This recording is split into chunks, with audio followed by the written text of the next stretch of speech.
On-tu que dans de la Seconde Guerre mondiale, la question des pays qui sont déclarés neutres est à la horde de le jeu. C'est temps, pour raisons géographiques, comme on devoir invader la Belgique pour attendre la France, ou autre, autant pour l'alliance avec l'Italie, comme la Géorgie ou le reste. Cependant, il existe deux pays neutres qui n'ont pas une raison apparente. La Danemark et la Norvège sont encore restés occupés jusqu'à la fin de la guerre. Vous étiez déjà demandé pourquoi le Furet est trompé sur cette opération Westenburg. Allez-vous rester à la fin de la vidéo.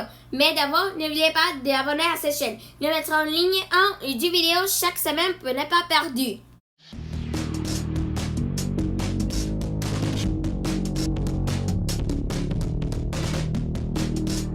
Bonjour, répond le contexte. La Seconde Guerre mondiale a commencé à l'invasion de la Pologne en 1939. Après la déclaration de guerre par la France et le Royaume-Uni, a commencé la période connue sous le nom de la guerre de Plaisanterre.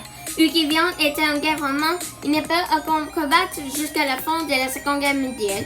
À la bataille de France humaine de 1940.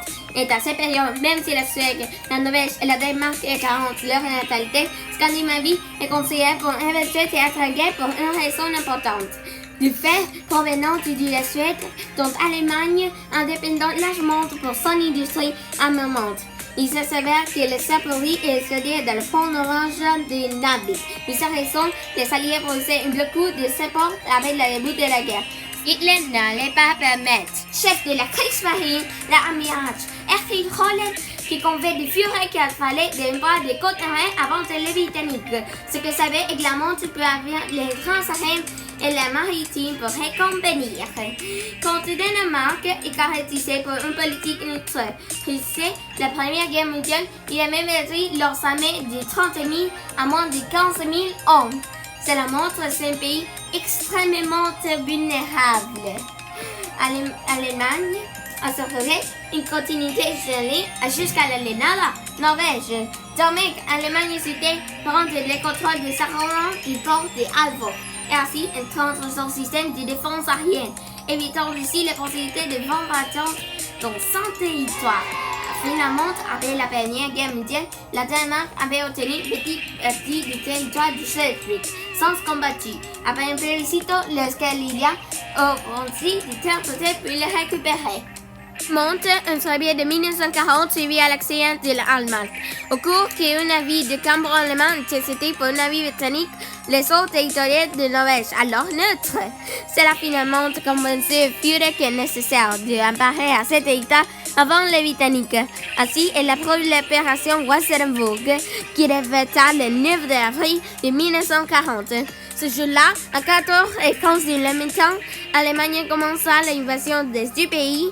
Une raison de faible de la défense de la Danemark, le gouvernement danois était convaincu qu'il était inutile pour faire des résistances. Cela de rentrer le même jour. En revanche, la Norvège offrait une plus grande résistance qui durait 70 jours. C'est-à-dire qu'elle donnait le temps de recevoir la France et le Royaume-Uni, ce qui n'est pas décisif pour l'opération, mais c'est peut être considéré la première confrontation de camp de défense. De cette campagne, l'Allemagne envoyait sa division avec 100 000 hommes, tandis que la Norvège, qui était de 52 000 soldats et de 40 000 hommes en soutien de les Alliés. Seulement un mois, les Allemands occupaient la moitié du territoire, ce qui consiste dans le début de la bataille de France, qui affrontant directement les Alliés qui seront les Norvégiens, ainsi que les nageants durant un mois de toi, les tomberont le 15 juin de 1940, seulement 15 jours avant la France, les puissances qui soutiennent la résistance de la Norvège.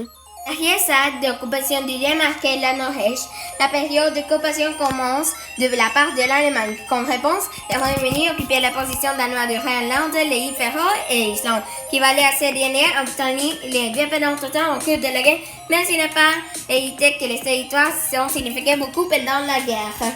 La Norvège était combattue à la High Commissariat Norvège de l'Euro de Commission administrative impériale qui était convaincante et la commission militaire et les citoyens norvégiens étaient plus intimidés et ces politiques comme les agressions et l'importation de fugitifs a été appliquées.